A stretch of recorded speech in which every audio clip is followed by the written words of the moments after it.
virus hit Pakistan and we did the lockdown, everything came to a standstill, as it did in most economies of the world where they were trying to cope with stopping the spread of the coronavirus.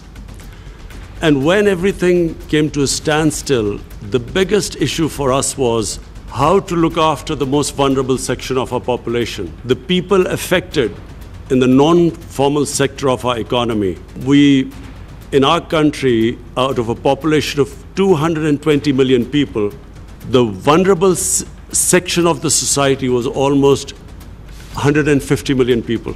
Non-formal sector, daily wages, weekly wages, whose family depended upon them earning money so that they could eat. So we then started this big cash handout, one of the biggest programs in Pakistan's history. The world is not going to recover from this recession if the bigger part of the world's population is wallowing into poverty.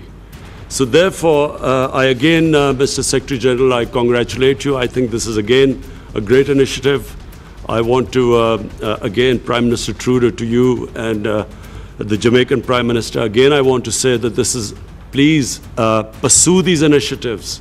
It is very important that the world, which became insular when COVID-19 hit the world, it's very important that the world now looks at this whole issue globally. And therefore, I'm sure if the developed countries put their minds together and treat this as a global situation, I think that we will all come out of it unscathed.